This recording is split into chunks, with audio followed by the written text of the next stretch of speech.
Next point is that we want to start project 2, that is a temperature controlled system in chapter 3.8. This chapter has 2 preparation points and then the main chapter with the just concept of this temperature controlled system. 3.8.1 is what is optimal damping, and 3.8.2 is the theory of flash design, and 3.8.3 is finally the project.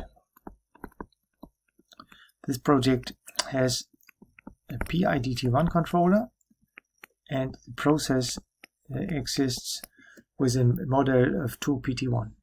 So this can be used for any project which fits to this combination. Okay, let's start with 3.8.1, the optimal damping. For this, assume that we have freedom, some degrees of freedom. The controller has some parameter which are a free choice, and we have the process which may be the temperature system, and then we have a closed loop system with negative feedback. And assume that we apply a reference step at the input, and then we know that the output of our temperature control system looks very similar, very near to the following curve.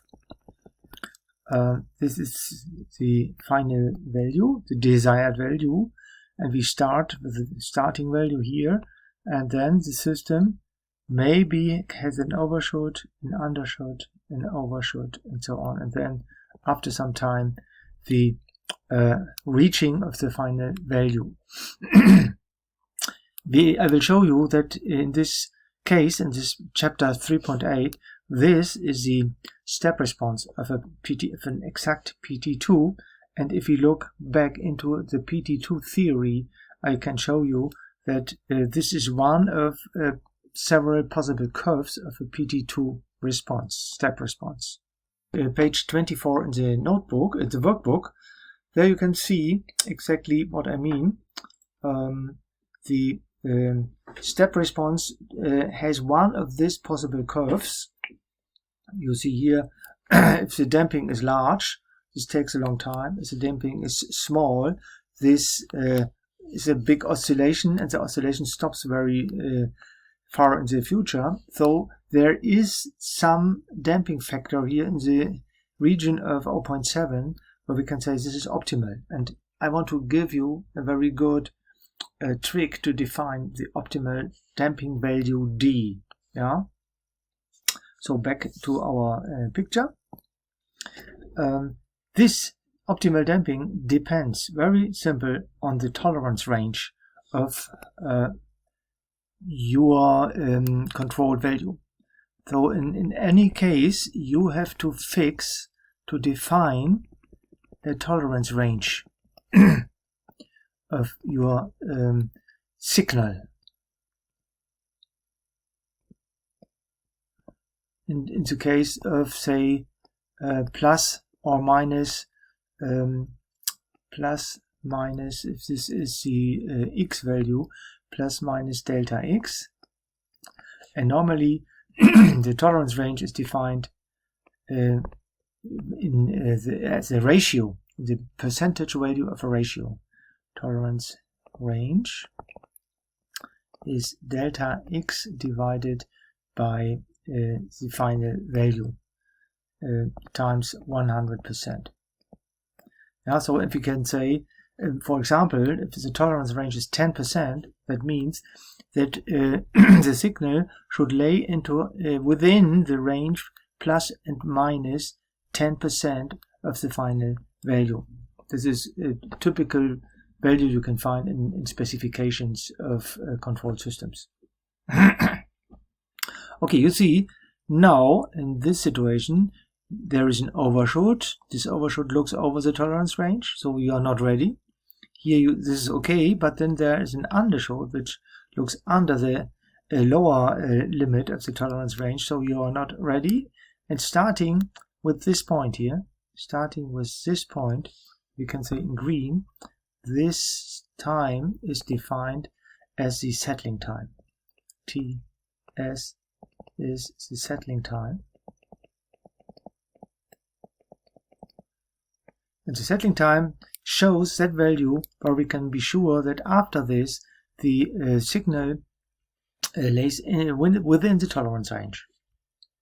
There is another definition, this here, this time where the x value the first time reaches the tolerance range is defined as a rise time. TR is the rise time. This is an indication how fast you can be, but it is not the better definition of the settling time, because here you can say to the user, wait the settling time and then the change of your desired value is completed. You see, the settling time now is rather large compared with the rise time that comes from the under and overshoots. So the trick is now, the best is, I think I should do this in blue color. The best is to find a curve which has the smallest settling time in the same situation. That means if I now make the damping a little bit larger, then maybe this takes a little bit longer time. But and now I show you what is optimal damping.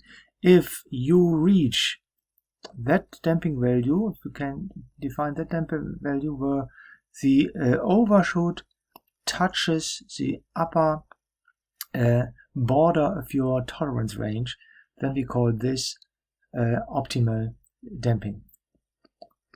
This is optimal damped.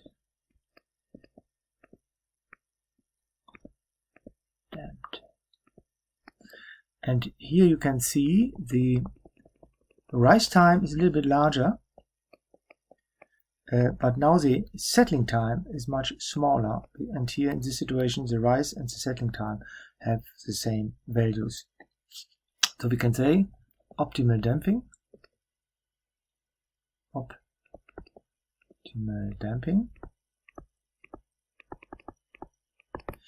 we can define or write as an equation if the U, the overshoot, relative overshoot of your PT2 system is equal delta x divided by the final value, so that the overshoot factor is equal to the tolerance range factor. If you have a tolerance range of 10%, U can be 10%. If the tolerance range is smaller, say 5%, U is 5%. And with the equation, if closed loop behaves, and I show you in the next step in 3.8.2, if loop behaves as PT2, then we can calculate the damping factor D with our well-known equation discussed in the PT2 chapter.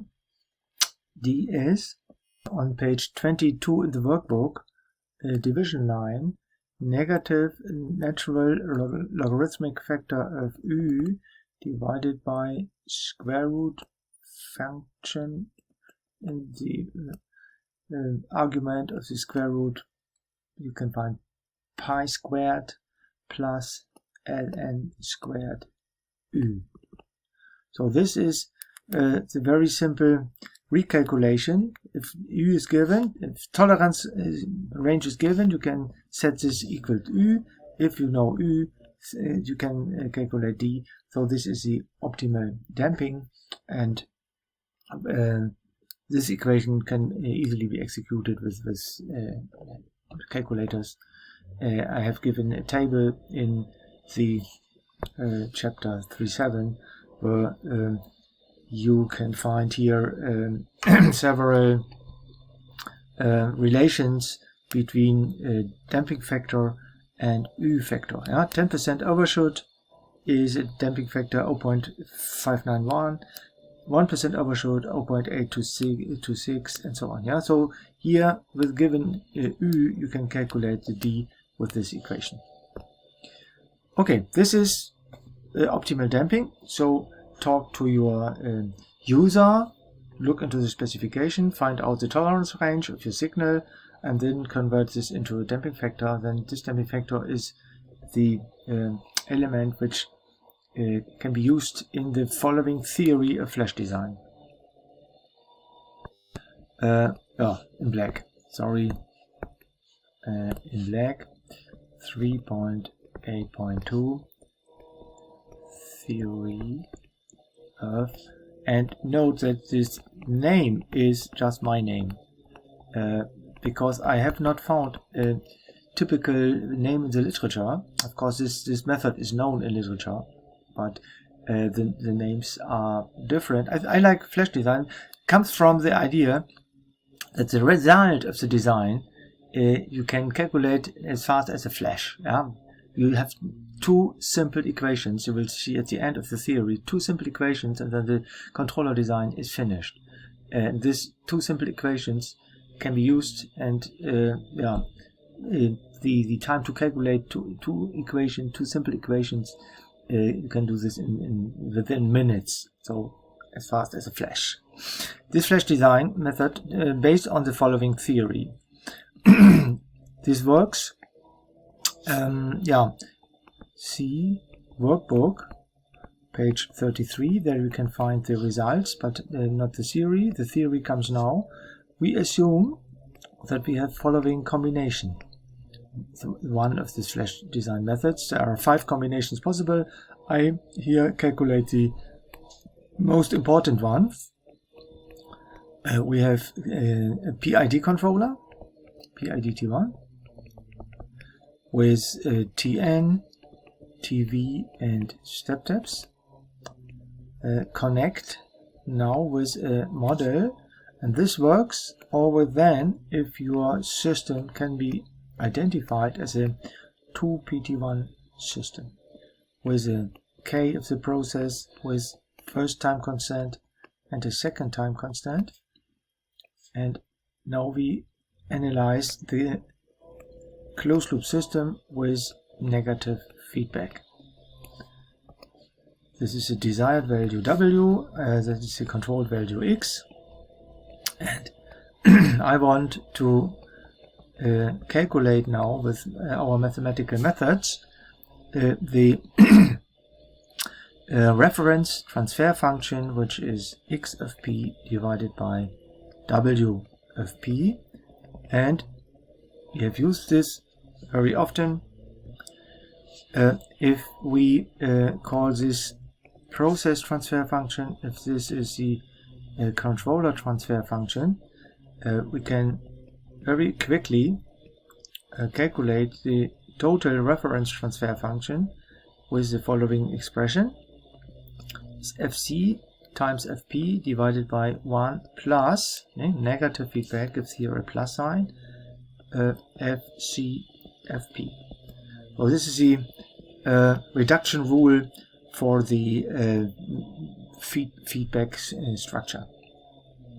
In our case, what do we have? We have a PID-T1 and 2PT1 process. So we look into the page 13, page 16, sorry, page 16 of the workbook or anywhere else, where we can copy the equations for the PID-T1 controller. This is Kc divided by Ptn multiplied with 1 plus Ptn multiplied with the quantity 1 plus Ptv, and in the denominator we have the Pt1 part P. I express now the denominator time constant with the numerator time constant divided by the step depth factor. Then we multiply with the process transfer function, which is simply the combination, the product of two PT1 transfer functions and 1 plus numerator. Now you see numerator and this part behind the 1 plus is the same expression. Numerator, so that should be clear, numerator. And now, important, the theory of the flash design based on the following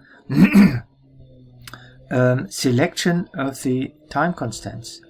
Tn is set to T1 and Tn should be the largest time constant of the process. So here you have to select carefully.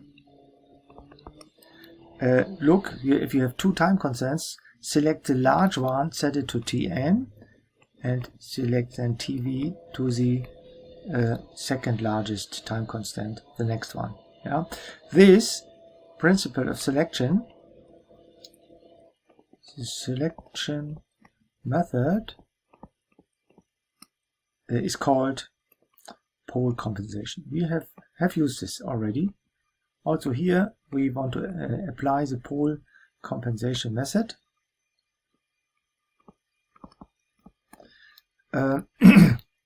Because if we do this, then you see this part and this part is the same, and we can extract this, delete this, this reduces this, eliminates this, so the both zeros here eliminates those poles of the process. The poles are compensated with the zeros of the controller, and we have finally the following expression. Now back to black color. You see in the numerator of the numerator we have only kc times k, the product of both k values. In the denominator of the numerator we have this part, and the same appears here in the denominator of the complete expression. So now I multiply numerator and denominator with the denominator of the numerator. Sorry for this. You will see the result is simple. Kc multiplied with k, kc times k,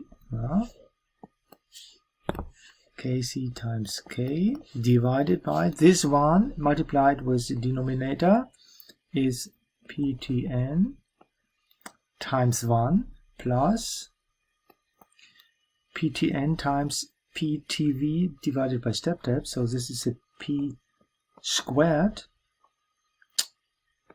tntv divided by step depths. And finally here we have again kck plus kck.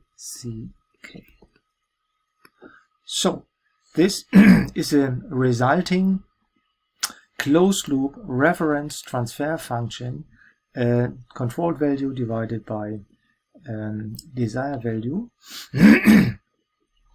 The only thing is, if we want to compare this with well-known functions, then we need normalized expression.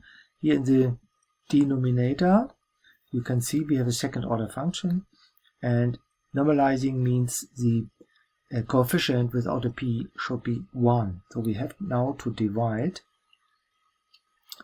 the result by kc times k. So reference transfer function is, and you see in the numerator you divide both numerator and denominator by kck, and this becomes a 1, this becomes a 1, plus this becomes p times tm divided by kck, and finally the second order term is p squared multiplied with tntv divided by step depths divided by kck. So, not very nice. So, kck. This if you look into workbook page 60. This fits exactly to row number 3 and is called PT2. This is a constant factor here and a 1 here, normalized, with the coefficient of the p and the second coefficient of the p squared. So this is exactly the same structure than we have here in our calculation. So we can write this is a k with index w, because this is the reference transfer function. So this is a DC gain of my reference transfer function. I will explain very quickly what this means. And finally we have a 1, the normalized one, and the coefficient of the p is 2d divided by omega naught plus p squared times 1 divided by omega naught squared. So now we can say theory, this is a PT2, and theory, this is the reference transfer function of my closed loop system.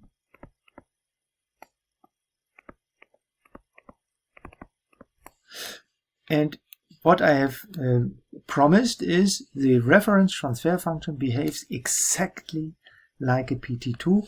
This comes from the fact that we have used the pole compensation method. Of course, otherwise we have a fourth order system. Yeah, because of this reduction, we reduce the fourth order system here to a second order system, and the second order system with this structure is exactly PT2 behavior. So if we make a coefficient comparison, of course we want to set our controller values. We want to have a relation of the controller values and the PT2 values, damping factor, natural frequency, DC gain, and this comes out of a coefficient comparison method. Now compare coefficients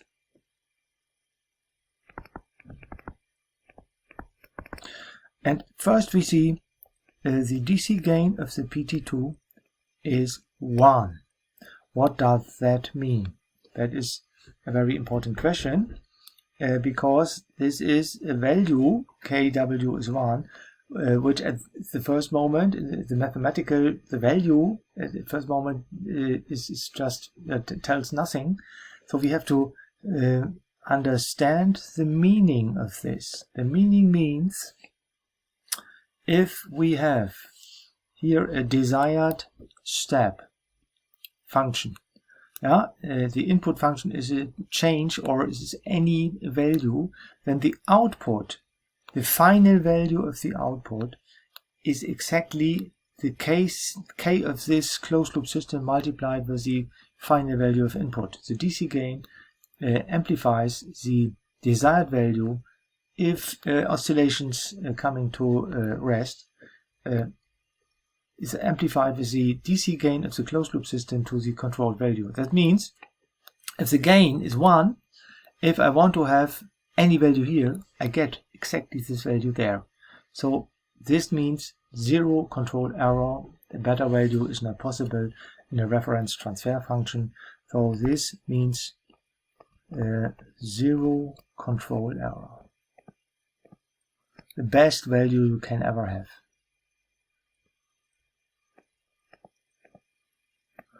The control difference becomes 0 if you wait long enough, after oscillation stops. That is the dynamics here are defined here with the coefficients in the denominator, but the k, the DC gain, means you get after some waiting time, after settling time, you get exactly that controlled value you want to have with the desired value. A better value is not possible.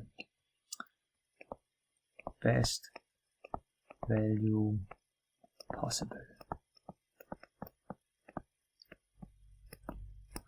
So the next step is what are the dynamics, and I show you the both equations which we have to analyze. That is Tn divided by kck is now set to 2d divided by omega naught. That's the first coefficient comparison of the p part, and the next equation is Tn times Tv divided by step depth times Kc, controller gain times process gain, is set to 1 divided by omega naught squared. Two equations with many parameters. The question is, what can we do with these equations? I think this should be done in the next video.